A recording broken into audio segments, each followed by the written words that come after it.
자, 안녕하세요. 자, 오늘은 용어사전 좀 할게요. 용어사전이 저번 시간에 몇 페이지까지 했는가 보면은 135페이지까지 한 것 같아요. 아니구나. 134페이지. 그래서 좀 넘어가고, 그 다음에, 136페이지는 도리식 주번 같은 경우는 그 이전 강의 때 해가지고 제가 표시해 놓은 거거든요. 그거는 이제 요거는 좀 안 하고 넘어갈게요. 그리고 도미에도 했었고요. 도상학. 도상학 좀 볼까, 그럼? 자, 우선은 해석학 하는데, 뭐, 작품의 상징적인 의미가 이제 있다라는 의미, 그 이야기겠죠. 그래서 미술 작품의 내용과 주제를 연구하는 방법론인데, 도상은 원래 고대 초상화 연구에서 시작돼가지고 미술사에서, 바르부르크 파노프스키에 그 의해서 방법론적 체계화가 마련됐대요. 뭐, 이게 딱히 나올 건 없죠. 도상학은 형식 분석입니다. 형식 분석과 대조적이다. 이렇게 돼 있어요. 그러니까 이게 무슨 말이냐면, 자, 여기서 이제는 이 형식 분석이라는 것은 우리가 이제 주제나 뭐 이런 것이 아니라, 조형 요소를 보겠다는 거죠. 조형 요소와 원리를 보겠고, 그러다가 이렇게 보다 보니까 이제 대조적으로 얘는, 도상학적인 것은 이제는 뭐 굳이 비교한다면 이제 상징성으로 보겠다는 거죠. 이제 상징성. 그림이 뭐 잘 그렸냐, 조형성으로 어떠냐, 뭐 이런 걸 본다기보다는, 그죠? 그래서 그렇게 보시면 되고, 그래서 작품의 주제나 내용적 의미 해석을 연구 과제로, 그래서 내용적 의미 연구 과제로 보다. 그리스도교 미술과 중세, 르네상스, 바로크 미술의 의미와 상징을 해석하기 위해 탁월한 도구로 활용됐다. 뭐 그 정도죠. 그러면 나머지 뭐 볼 거 없고. 그 독일 공장 연맹은 했었어요. 제가 표시해놨네요. 근데 이거는 만약에 안 보셨으면 한번 보셔야 되고, 돌맨, 동방박사 의미 없고, 동방화 시대도 별로 의미 없고, 동파나 좀 볼게요. 자, 동파나는 이제 오목파나 기법 중에 이제 동판을 사용하는 것인데, 이제 특징 기법 정도 보시면은 1430년대 독일에서 금속 세공사, 그러니까 이거죠. 이제 얘네들이 금속 세공사들의 기법을 차용을 했다라고 하는 것은 우리가 좀 크게 보면은, 우리가 보통 이제 동파나라고 얘기하는 거 있잖아요. 우리가 흔히 말하는 이 동파나라고 하는 것이 다른 파나랑 좀 비교가 될 수가 있는데, 동파나는 굉장히 기술이 필요해요. 자, 제작자의 그 기술이 굉장히 필요하다는 겁니다. 그래서 그 기술력이라는 것 자체가 다른 파나, 예를 들면은 우리가 석파나를 얘기할 수가 있는데, 이 석파나는 그림 그리는 방식이기 때문에 그게 기술이 필요가 없어요. 근데 얘는 이 어떤 기술이냐면 이게 세공 기술입니다. 이게 파가지고 그걸 섬세하게 세공 기술이라고 보면 돼요. 그래서 다른 파나보다 기술적인 표현이 필요하다. 그래서 동판은 너무 무르거나 딱딱지 않기 때문에 이제 동판에 대한 내용이죠. 이미지를 새기기 적합했다. 그래서 정교하게 작업할 수도 있었다. 그리고 여러 번 사용해도 쉽게 그러니까 여러 번 사용한다는 게 뭐냐면 여러 번 찍는다라는 것이죠. 그래서 판화의 판재로 적합했다. 그래서 브레인과 같은 날카로운 조각도구로 얇은 선을 새기고, 그 다음에 질감을 표현해 롤렛이나 버니셔를 사용하기도 한다. 이게 뭐 판화 기법에 따라 그렇게 다를 수는 있단 말이죠. 그래서 프레스기를 통과하면 홈에 들어가 있는 잉크가 종이에 묻혀 나온다. 이게 오목판화 특징이고요. 그죠? 자, 그리고 새겨 넣은 선과 폭의 깊이에 따라 명암가. 자, 선 같은 경우가 이제는 깊이에 따라 우리가 얼마큼 팠느냐에 따라 명암과 강태의 변화가 나타나는데, 이제 펜그림과 같이 섬세하게 선이 표현되는 것이 특징이래요. 종류는 애칭, 인그레이빙 뭐 이런 것들이 있고, 여기 볼게요. 애칭의 경우 초산의 부식의 화학적 과정을 거치는데, 동판화는 이제 다른 판화 기법들과 비교하여 전문가의 손길이 더, 아까 얘기했던 부분이네요. 그러니까 기술이 좀 필요하다는 거야. 이제 아무나 하기가 좀 힘들다는 거죠. 자, 그 다음에 두초. 자, 두치오라고도 하고, 중요한 거는 시에나하파라는 겁니다. 자, 여기서 시에나하파라는 게 왜 중요하느냐? 우리가 보통 얘기할 때 15세기 이전에 이제 14세기를 얘기하죠. 14세기의 이제 후기 고딕입니다. 자, 후기 고딕인데 요때 이제 어느 화파랑 어느 화파로 나누면 시에나와 피렌체 화파가 나눠져요. 이탈리아 이제 피렌체 화파가 나눠지고, 얘는 이제는 뭐 시에나 화파죠. 시에나 화파인데, 피렌체 화파는 이제 지오토가 저기에 있고요. 지오토. 그 다음에 얘네들은 이제 두초가 해당됩니다. 그 외의 작가들, 대표적인 작가죠.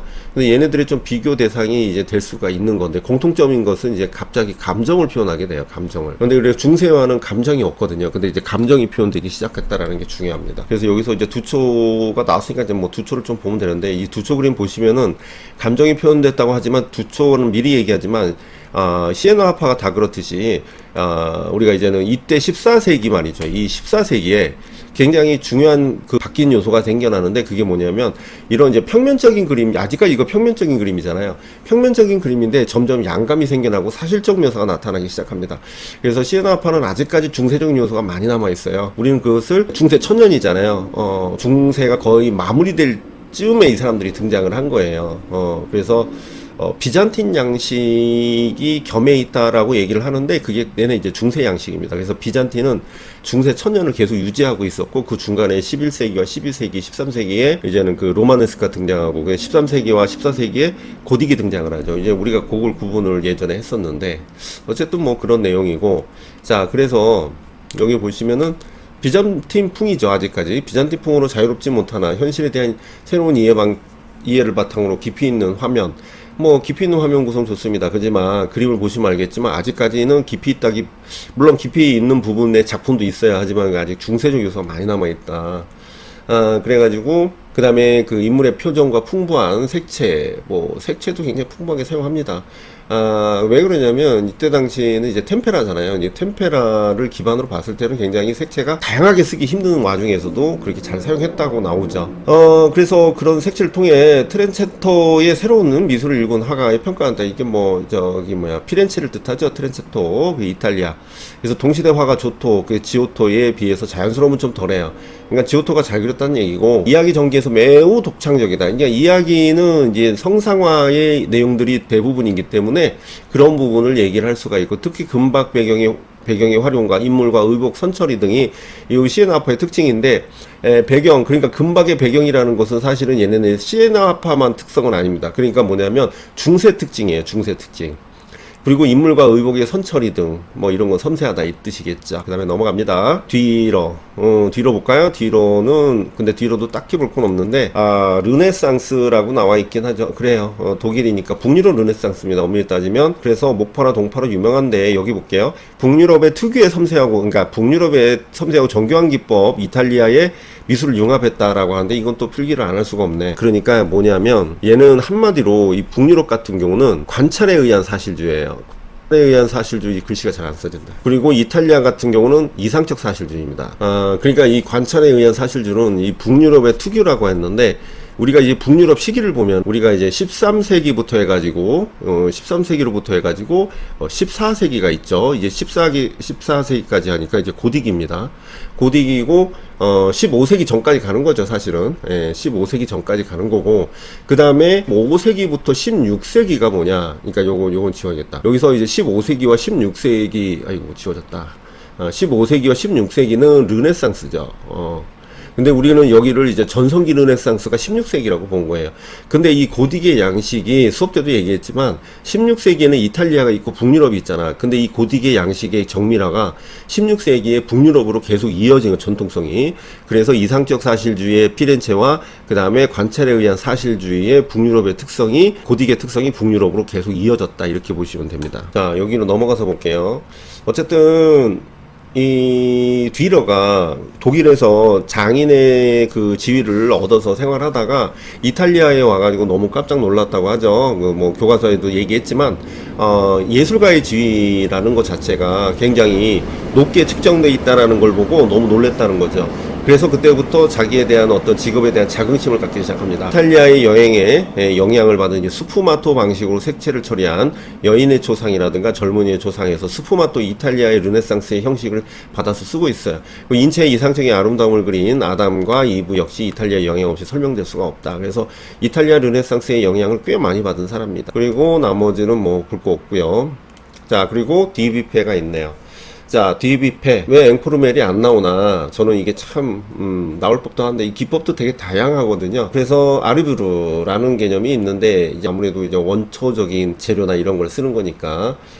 그래서 전통적인 미술 개념의 전복을 추구했는데, 여기서 보시면 전통적인 미술 개념을 전복을 추구했다라는 것 자체가 결국 재료적인 측면이에요, 재료.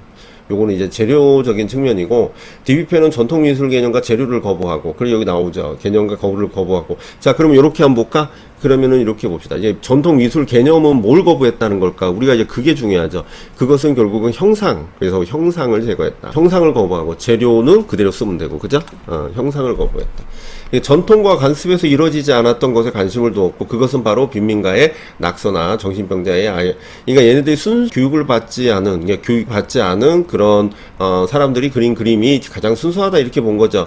그래서 이러한 자신의 반예술적 미학을 적은 미술을 의미하는, 그래서 이제 적은 미술. 그래서 우리가 이제 조금 적은 미술이라고 하긴 그래요. 적은 미술이 맞겠다. 자, 적은 미술. 자, 이를 장려하기 위해서 전시회를 였고 회사도 설립했대요. 그래서 51년승. 그래서 나는 야만적인 것에 가치를 둔다. 그것은 본능적인 열정이며 변덕이 심하고 폭력적이고 광적인 것이다라고 공언했는데, 이런 태도는 촌실주의와도 상통한다. 뭐, 자, 그래서 여기 볼게요. 뒤편은 회화와 조각을 제작하면서 모래, 석고, 타로. 이거 뭐예요? 결국은 곧 전통적인 재료가 아니라는 겁니다. 그래서 바나나 껍질 같은 재료를 집어넣었어요. 이후 케네스 아미티지나 이제 월리엄 스코트 같은 작가들에게 영향을 줬는데, 뒤편은 아름다움과 추함을 구분을 부정했어요. 그래서 60년대 누블레알리즘과 팝아트가 나올 수 있는 미학적인 조건을 줬다. 이건 뭐 큰 의미는 없고. 자, 여기 보시면은 다음 장 넘어가면 자갈이나 깨진 벽 조각의 회반죽, 악교, 아스팔트, 이게 그러니까 전통적인 재료를 쓰지 않았다는 것을 어떻게 합니까? 표면을 긁어서 자국을 내거나 낙서를 한 것들인데, 표면의 질감을 살려가지고 뭐를 제시하느냐? 재료의 물성을 제시하기 위한 겁니다. 재료의 물성, 재료의 물성 제시하기 위한 거다. 자, 그 다음에 듀샹. 뭐 듀샹은 중요하니까 한번 봐야겠죠. 프랑스 미술가이고요. 자, 20세기 중요하게 우리한테는 중요한 개혁자다. 술객 같은 작품들, 기성품을 변화시킨 레드메이드, 뭐 그렇죠. 그리고 수많은 기록들을 통해 아이디어로서, 여기서 중요한 게 아이디어로서의 미술이라는 개념을 제시했어요. 그래서 개념 미술 선구로 볼 수도 있다. 뭐 나머지는 됐고, 주요 일생 및 주요 작품 보시면 1911년부터 입체주의 화가들에게 교류를 했습니다. 이 사람 나름대로. 그래가지고 입체주의 양식의 기하학적 파편화를 통해서 움직임을 표현했는데, 이를 대표하는 작품이 개돈을 나누는 누드. 요 작품은 다 알죠. 그러니까 요 작품이 우리가 이제 뭡니까? 미래주의 작품처럼 생겼잖아요. 근데 미래주의 맞아요. 그래서 그 미래주의적인 형식을 동세를 표현하고자 이렇게 표현을 했다는 거죠. 1913년 뉴욕의 아모리쇼에서 전시돼 큰 주목을 끌었대요. 그리고 자전거 바퀴를 부착한 자전거 바퀴를 제작했고, 자전거 바퀴 같은 경우는 우리는 자전거 바퀴는 최초의 물론 레드메이드의 어떤 특성은 보이는 작품이기도 하지만 최초의 뭡니까 그 키넥틱 아트이기도 하고요. 그리고 요 방법이라고 한다면 자전거 바퀴와 그걸 이렇게 쌓아서 이렇게 구축적으로 표현했잖아요. 그것을 우리는 아삼블라주라고 합니다. 그래서 방법은 아삼블라주예요. 그렇게 보시면 되고, 자, 그 유명한 셈이네요. 그래서 뭐 외설적인 문장도 쓰고 막 했는데, 우리가 이제는 이 사람이 이거를 전시장에 놓으면서 처음에는 인정을 못 받았잖아요. 전시장에다가 제시를 하지 못했습니다. 그런데 그러기 위해서는 여기다 서명이라는 걸 했었는데, 이게 서명 대신에 이렇게 적었다라는 거야. 그래서 제목을 붙여서 서구 미술사의 명작을 우롱하는 도발적인 행위다 라고 하면서 제시를 했다는 거죠. 그리고 우리가 뭐 저번 시간에 본 거 큰 유리 총각들에게 발견벗겨진 신부조차도 요것도 이제 작품을 한번 설명했었고요. 그리고 이 작품에서 우연의 결과를 적극적으로 수용하면서 인간을 이제 기계적 장치로 묘사를 했다. 뭐 그 정도 나오니까. 그리고 34년의 큰 유리 작품에 대한 스케치, 그 다음 메모, 복제본을 담은 초록색 상자를 제작하면서 그 과정을 또 이렇게 작품을 표현했습니다. 로트 릴리프를 이제 발표를 했어요. 그래서 합지로 릴리프라는 것 자체가 종이가 합해진 어떤 종이죠. 빳빳한 종이죠. 만든 원반을 텐테이블, 그러니까 이게 텐테이블 이렇게 옛날 이제 음악 재생기 이렇게 돌면서 펜 돌리면서 이제 텐테이블이 돌아가면서 이제 음악이 나오는 건데, 거기다 C로 원반을 만들어서 거기다 돌리는 거죠. 이제 부착하고 회전하게 하죠. 그 다음에 원반에 그려진 이미지가 움직임에 의해 공간적 깊이 환영을 연출하게끔, 그러니까 동그랗게 생겼던 텐테이블에다가 레코드판이라고 하죠. 그 레코드판 대신에 종이를 두껍게 이 합지로 된 것을 올렸는데 거기에 뭐가 그려져 있냐면, 이 손으로 막 이렇게 나선형으로도 표현되고 막 이렇게 표현됐겠죠. 근데 그것을 이제 돌리기 시작하는 거야. 이제 돌리니까 어떻게 이렇게 움직임이 나타나겠죠. 예, 아무래도 그게 오바트의 뭐 선구자가 됐다 이런 얘기가 나오는 거죠. 자, 그리고 48페이지. DP는 사실 안 볼까 했는데 그래도 나름대로 인지도가 그래도 있어요. 그래서 한번 보고 갑니다. 프랑스 화가고요. 입체주의에 차례로 열중한 이후에 밝고 장식적인 색채를 우선 쓰죠. 밝고 장식적인 색채를 쓰고 스케치하듯이 빠르게 그은 선들로 자신만의 독특한 기법을 발전시켰어요. 그래서 작품부터 보시면 이런 작품을 하게 돼서요. 이렇게 뾰족뾰족하고 약간 유동적인 선도 쓰면서 쭉 내려와서 여기를 볼게요. 자, 1907년경에 DP는 인상파의 불연속적인 색채 표현을 버리고 야수파의 강렬한 색조에 추구합니다. 그래서 이제 색채의 특징을 갖기 시작하죠. 그래서 하지만 1908년부터 입체주의에 끌려 브라크와 함께 에스타크를 여행하는 동안 세잔풍의 그림을 가져다가 그림에 다가섰다라는 거죠. 이제 공간의 새로운 구성과 관심을 기울였대요. 그래서 독일 표현주의와 이제 면연의 장식 미술을 이제 보고 활동 분야를 확장하게 됩니다. 그래서 여기 쭉 가다 여기로 갈게요. 자, 아르데코 양식이 발전하는 데 기여한 사람이 DP라고 볼 수가 있고 37년에 다시 파리에서 망빵레마가 열렸을 때 DP는 당시 세계의 가장 큰 그림이었던 거대한 이제 프레스코 벽화를 이제 출품하면서 유명해지기 시작합니다. 자, 주요 작품들은 아까 도판 보는 걸로 이제 중심으로 보면 되는데 트루벨의 포스터에서 보면 강렬한 색채, 이 사람은 강렬한 색채 중심으로 들어가고요. 그리고 윤곽선 들어갑니다. 검은 윤곽선의 특징으로 하는 회화를 제작하기 시작했고 대담한 색채와 급하게 그린 표현적인 인물 묘사, 그의 새로운 접근법을 발견할 수가 있다. 그리고 창이 열린 실내에서는 장식에 대한 관심이 회화 분야에서도 투영되면서 밝고 장식적인 색채와 스케치하듯 빠르게 그은 선들이 특징이다. 그래서 이 사람의 그 작품의 특징 되게 공통점이 커요. 이런 식으로. 그 다음에 20년대에서 30년대 그려진 경쾌한 색채의 얇고 넓은 채색, 그 다음에 패턴화된 표면 등을 이용해서 독특한 회화 기법을 발전시켰다.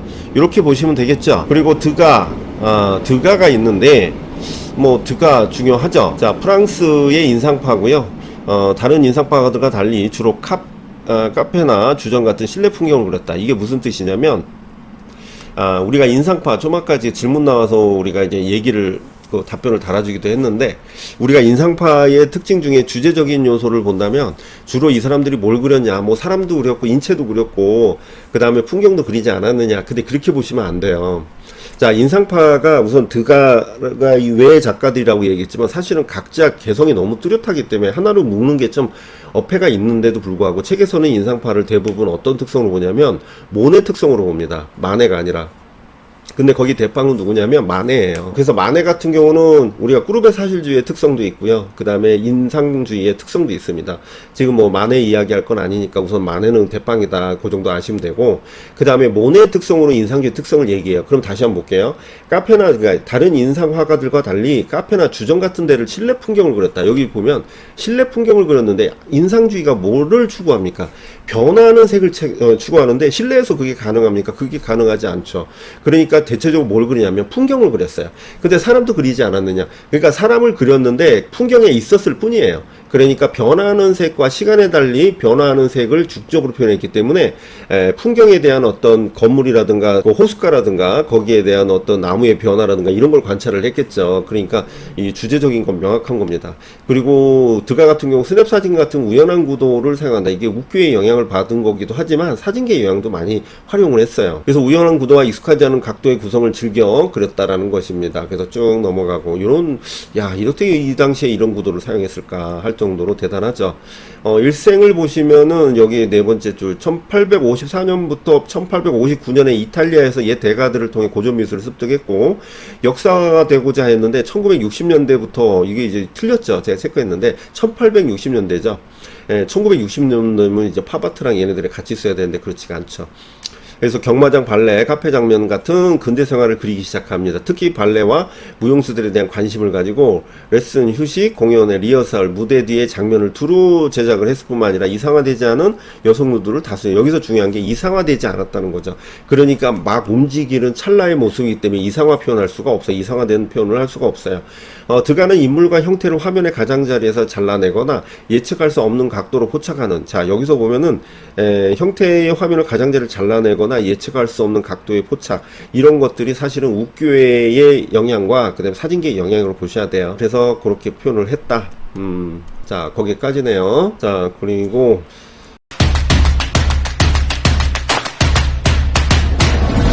자 드라이 포인트입니다. 뭐 다 아는 드라이 포인트는 다 아는 내용인데 여기 뭐랄까 왜 하냐라고 할 수도 있는데, 문제는 여기서 이제 중요한 우리가 이제 드라이 포인트에 대해서 어떻게 해석하고 있는지. 그런데 크게 뭐 특출난 내용은 없는데 그래도 좀 우리가 좀 봐야 되는 부분이 뭐냐면, 자, 동판의 인그레이빙에서 쓰는 비냉보다는 더 강하고 뾰족한 끝을 가진 바늘로 점을 새겨 인쇄하는 방법.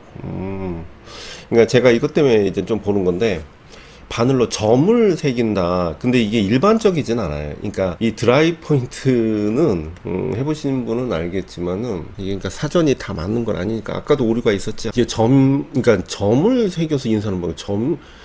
새길 수는 있지만 드라이 폰트의 가장 큰 특징은요, 이 선입니다. 선이라고 봐야 돼요. 선이고 그 선에 대한 겹침으로 가게 돼요. 그러니까 인그레이빙은 쓰긴 쓰는데 이제 강약을 주거든요. 이 강약을 통해 가지고 이제 깊이를 나누죠. 깊이를 통해 가지고 이제 명암이라든가, 그 다음에 우리가 이제는 어디 부분을 강조하고 싶다 이런 부분 뭐 이제 명암이죠 대부분. 그래서 기계하면은 아무래도 이제 또 잉크가 많이 들어가게 되고, 근데 이 드라이 포인트는 있잖아요. 이제 그게 아니에요. 약간 할 수 있지만 되게 날카로운 송곳 같은 니드를 가지고서 이걸 겹침을 통해 가지고 흔히 우리는 그것을 이제 해칭이라고 하죠. 이 해칭의 방법을 사용해 가지고 한다고 보시면 됩니다. 이 점을 대표적으로 쓴다라는 것은 이거는 다른 책에서도 이렇게 나오지 않는데 여기서는 조금 이렇게 생각하면 곤란하죠. 그래서 요거 좀 수정하고, 그 다음에 바늘을 재료로 다이아몬드, 루비, 강철을 당당한 강도를 가진 재료가 하여튼 니들로 판다는 얘기고요. 판의 표면에 바늘 끝에 의해 얇게 파여 올라간 버가 있습니다. 예. 이걸 우리 흔히 똥이라고 하는데, 우리가 이제는 홈을 파면, 자, 여기다 이렇게 이제 판이 이렇게 있으면 이제 홈을 이렇게 파잖아요. 이런 식으로 파면은, 이제, 물론 이제, 이렇게 해가지고 이제 뾰족한 이제 니들로 팠단 말이야. 그럼 여기에 있던 요소들이 밖으로 이렇게 나오게 되죠. 이렇게 나오게 되니까 이걸 이제 버라고 하는 겁니다. 이걸 이제 버라고 하는 건데. 근데 요게 있잖아. 요게 뭐, 오래 남겠나? 오래 남지는 않아요, 이게. 근데 이게 중간 톤 역할을 좀 합니다, 부드럽게. 그래서 벌을 가지고 작업하시는 대신에 여기 문제는 뭐냐면, 여러 장을 찍을 수는 없을 거라고 당연히 생각 들죠. 그래서 그 부분이 좀 문제가 됩니다. 자, 그래서, 벌을 깎아내기도 하고 그대로 두개. 그러니까 이거가 이제 필요 없으면 깎아내기도 하겠죠. 좀 날카롭게 표현하려면 아무래도 그게 낫고. 그래가지고 버로 인해 물감이 번지기 때문에 드라이 포인트의 선은 더 부드럽게 됩니다. 중간 톤 역할을 좀 해요. 그리고 버프린도 보여서 프레스기 압력에 여러 번 사용되면 버가 파괴되죠, 당연히. 그래서 10장에서 20개 정도 소수의 작업에 적합해요. 너무 적다, 그죠? 그 다음에 이것도 볼 거 없고, 들라크로아는 제가 원하는 내용이 여긴 나와 있진 않아요. 그래서 그래도 좀 볼게요. 우선 낭만주의고요. 낭만주의고, 여기 보시면 마티스, 루어, 피카소 등의 많은 화가들에게 영감을 줬는데, 자, 그럼 이렇게 볼까요? 마티스, 루어, 피카소, 뭐 각각의 어떤 영감을 줬다라고 볼 수 있는데, 대체적으로는 부분을 조금 얘기를 하고 가야 되는데, 여기서는 그러니까 그냥 화가들이 영향을 줬다, 그러니까 얘네들한테 영감을 줬다라는데, 영감이 뭐냐는 거죠. 그러니까 이 사람의 가장 큰 들라크로아 큰 특징이란 말이에요. 근데 들라크로아 검정과 회색을 쓰지 않아요. 그러니까 이것을 어디다 쓰냐면 이제 명암을 주는 데 쓰잖아요. 이제 보통 이제 명암을 주는 데 쓰는데, 명암에다가 이것을 안 쓴다라는 게 특징이죠. 이제 이것을 안 쓴다라는 게. 그러면은 명암에서 검을 쓰지 않는 대신에 보색을 씁니다. 보색을 써요. 보색을. 이게 엄청 큰 특징이에요. 그러니까 이 사람 그림 멀리서 보면 이 보색이 합해지면 이제 짙은 회색이나 검정으로 보이겠죠. 이론상으로는 검정인데 이제는 실제적으로는 회색 정도로 보인단 말이에요. 그래서 보색을 사용한단 말이에요. 그래서 빨청을 써요. 빨청을 같이 그래서 이게 엄청난 건데, 이 보색을 사용해서 가까이서 보면 보색이 보이거든요. 근데 멀리서 보면 이렇게 검해로 보여요. 자, 그래서 요게 핵심인데 얘는 여기서 거론을 하지 않네요. 자, 그래서 표현적 분놀림, 그쵸. 이제 분놀림이야 뭐 당연한 거고, 색채 과학적 효과, 요게 이제는 이 내용이 하면 돼. 이 내용. 대한 연구는 인상주의. 그래서 보색 관계의 병치. 이 사람도 그러니까 보색 관계 병치를 쓴 거겠죠. 그죠? 연구는 인상주의에 좋고, 이국 취미. 그래서 이국적 취미의 내용들. 그러니까 이국적인 내용을 많이 썼습니다. 그러니까 상상적인 내용이기도 하고, 그러니까 유출을 한 내용이죠. 그래서 상징주의에 영향을 줬다. 자, 그리고 쭉 내려와서, 그래서 이제 뭐, 루베스 베로네제, 베네치아파 등의 그림을 모사하면서 그림의 기초를 다졌는데, 드라큘라는 풍부한 문학적, 이 사람이 특히 이제 문학적인 내용에 좀 심취해 있었죠. 그래서 음악적 재능과 환경을 바탕으로 오늘날 미술 사상 귀중한 문헌으로 높이 평가한다. 그래서 이 그림 같은 경우는 있잖아. 이 그림 같은 경우는 되게 역동적으로 보이지만 이게 삼각형 구도예요. 이런 식으로 삼각형 구도 안에서 여기에 몇몇 사람들의 어떤 내용들이 역동적으로 나타나는 게, 우리가 이제는 현란하게 표현될 수도 있었지만 고전적인 방식의 틀을 가지고 있다라고 볼 수가 있습니다. 민족을 이끄는 자유의 여신, 왕정 복고에 반대해서 봉기한 7월 혁명입니다. 요런 건 있잖아.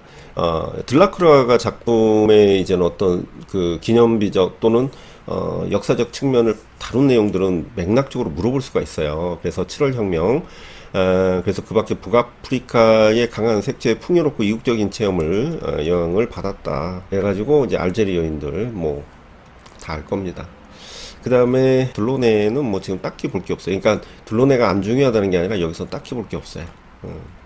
시간 낭비하지 말고. 그 다음에 디세뇨는 사실 시험 문제 나왔는데 이제 몇 개만 좀 체크하고 가야 될 것 같네.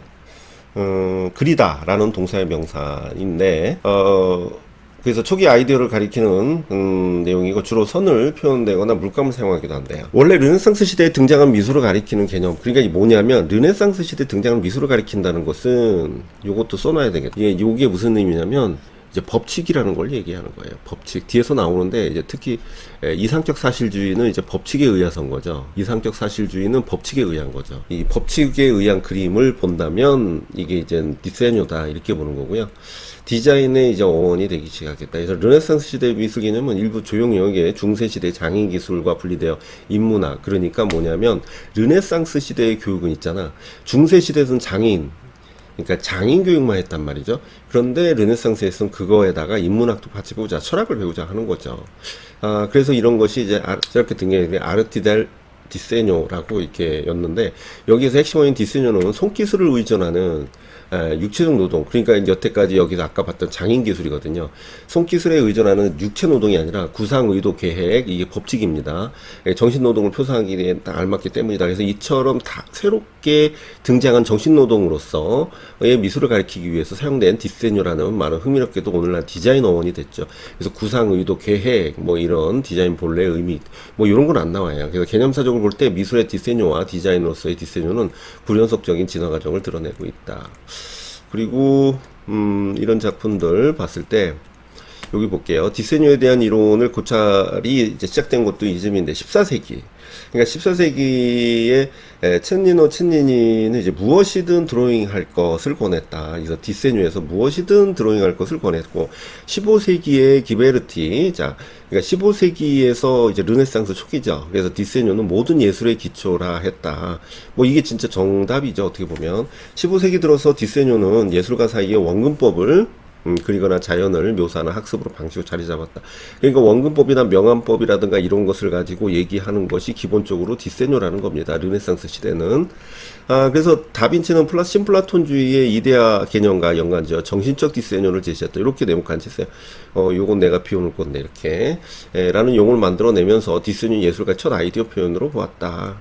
그리고 여기 볼게요. 디세뇨가 예술가의 아이디어 표현으로 인식되면서 미켈란젤로의 밑그림, 카시나의 그 전투가 젊은 미술학도들에게 아카데미아로 여겨질 것에 볼 수 있듯이 르네상스 시대 미켈란젤로와 라펠로의 디세뇨는 예술가들이 배워야 할 교본이죠. 그거 이제 법칙이 써져 있는 교본으로 인식된다. 특히 바사리는 피렌체 로마의 디세뇨와 베네치아 색제를 대비해 디세뇨는 모든 예술의 아버지라고 정의했고, 뭐 그냥 그거는 흘러드리면 돼요. 16세기 추카리를 비롯한 매너리즘 작가들 사이에는 다빈치의 정신적 디세뇨 개념을 내적 디세뇨의 개념으로 탄생되었다. 그래서 저는 개인적으로 요거까지는 좀 알고 가야 될 것 같아요. 뭐냐면 바사리는 이제 고전적 방식이죠. 그러다 주카리도 그렇고, 그래서 비롯한 매너리즘 작가들 사이에 다빈치의 정신적 디세뇨의 개념을 계속 이어나가다가 내적 디세뇨를 제시하게 되죠. 내적 디세뇨.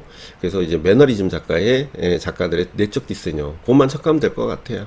디오라마 같은 경우는 했었던 것 같긴 한데, 런던 스코틀랜드 인기 있었던 오락물입니다. 이제 풍경화나 사진으로 꾸며진 평면 혹은 공목으로 된 곡면으로 된 배경망 앞에 평면적이거나 입체적인 대상을 놓고 색깔이 있는 투명한 얇은 천이나 플라스틱 현수막을 사용하여 입체 효과를 줬대요. 그래서 무대 장치라고 보시면 되겠어요. 무대 가장자리에 장식이거나 날개면에 추가적으로 설치해서 원근 효과를 높이기도 하고 원근법을 엄격하게 적용해서 조명을 기술적으로 사용하여 효과를 극대화시켰다. 여기 볼게요. 디오라마는 파노라마와 유사하지만 주변 환경과 배경을 그림으로 하고 모형 역시 축소 모형으로 배치한다는 점에서 실제 환경에 가깝도록 무대 도처에 실물이나 모형을 배치해 전체와 부분의 관계를 명백히 하는 파노라마는 다르다.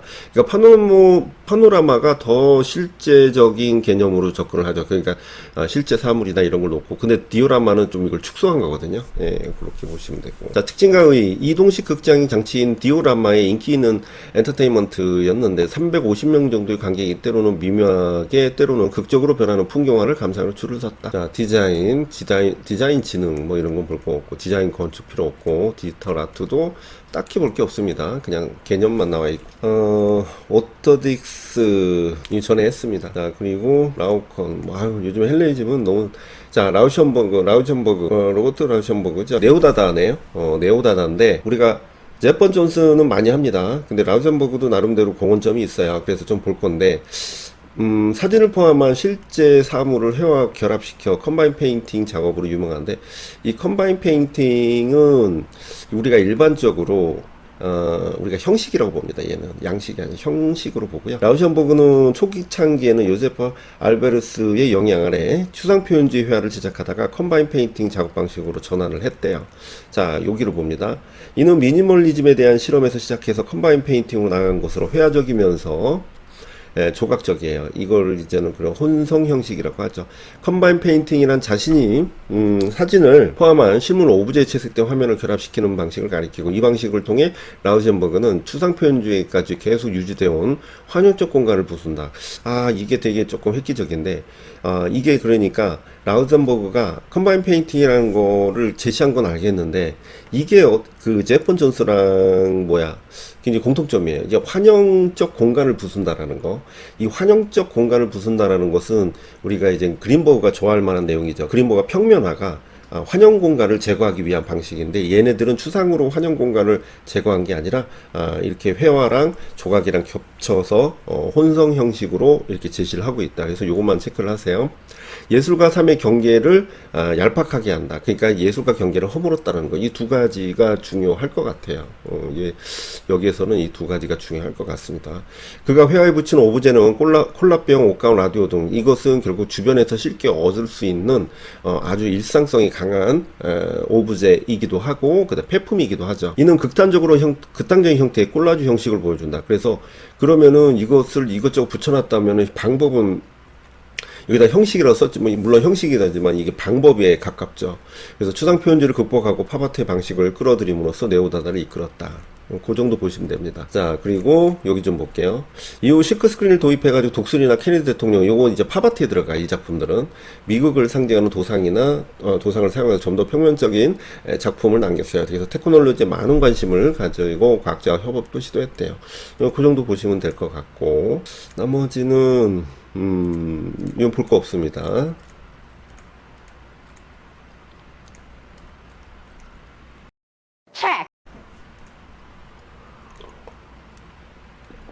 그 다음에 167페이지네요. 라인하르트는 그렇게 유명하진 않아요. 우리가 이제 흔히 모더니즘 추상의 그 영향력이 굉장히 강했던 화가입니다. 더군다나 미국 사람이거든요. 미국의 추상화가예요.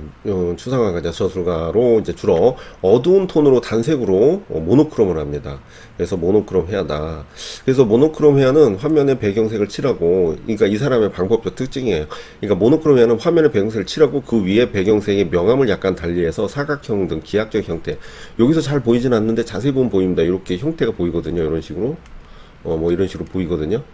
그래서 명암을 달리해가지고, 그래서 처음에는 파란색과 빨간색을 주로 사용했지만 점차 검은색만 사용해서 블랙 페인팅이라는 개념으로 나가게 됐죠. 그래서 검은 회화가 블랙 페인팅이에요. 이러한 양식을 여기 이거 중요합니다. 이거 중요해요. 궁극의 회화 혹은 최후의 회화라고 얘기합니다. 이게 뭐랑 비슷하냐면, 우리가 이제 최후, 이거를 우리는 흔히 미니멀리스트도 얘기하고 모더니즘에서 얘기하는데, 이제 더 본질이라는 것을 얘기하는 거죠.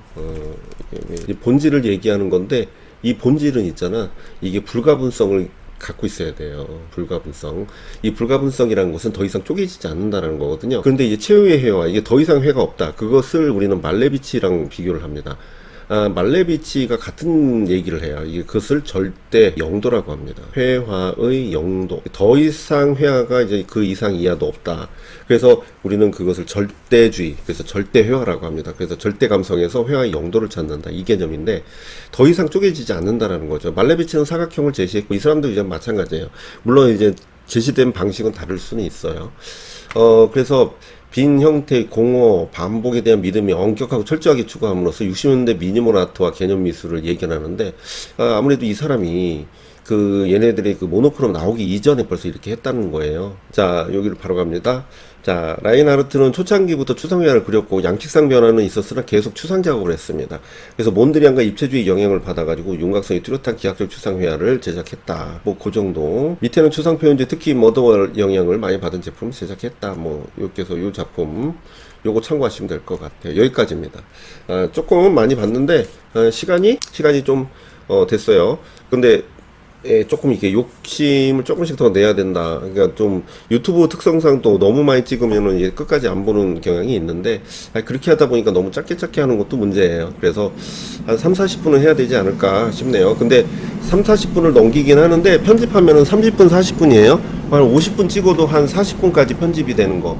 그러니까 좀 빨리 하고, 그러니까 속도를 조금 내고 그 다음에 불필요한 공간은 제거하고 하니까 이제 그렇게 작업을 하고 있거든요, 편집할 때. 그래서 여러분들이 이걸 보고 되게 도움이 많이 될 것 같습니다. 그래서 빼놓지 말고 보세요. 그냥 밥 먹을 때나 이렇게 틀어놓고 보시면 되지, 그죠? 그래서 갑자기 이제 장마가 왔는데, 장마 때는 여러분들이 조심해야 되는 게 뭐냐면 굉장히 기분이 다운이 됩니다. 그러면 다운이 되면서 생각이 많아져요. 그래서 이맘때 뭐 친구들 뭐 인스타나 그 다음에 카톡 사진 프로필 이런 거는 될 수 있으면 보지 않는 걸로. 그래서 그런 거 보고 괜히 자기는 뭐 하고 있나 이런 생각에 빠지다 보면 뭐 또 끝이 없고 또 떨어지면 어떡하나 이런 생각으로 전혀 도움이 안 되는 생각을 자꾸 하게 돼요. 그러니까 조금 더 냉정하게, 우리가 이제는 이제 얼마 안 남았거든요. 우리가 조금만 참고 잘하려고 하지 말고, 잘하려고 하다가 되게 뭐 좀 안 되면 굉장히 실망하면서 또 이렇게 포기하는 경우가 있는데, 잘하려고 하는 것보다는 계속 하면 됩니다. 네, 수업 때도 얘기하지만. 그리고 어쨌든 우리가 공부하는 데 있어서 가장 중요한 거는 꾸준함이에요. 그 정도, 그러니까 하루 이틀만 공부 안 해도 굉장히 다음에 내용을 보충을 하려면 굉장히 어렵거든요. 그래서 우리가 꾸준히 크게 쉬지 않고 하다 보면은 금방 날씨 추워지고 시험 보러 가는 시간이 옵니다. 그래서 조금만 더 노력하고 힘내면서 하길 바랍니다. 자, 오늘은 여기까지 하겠습니다. 감사합니다.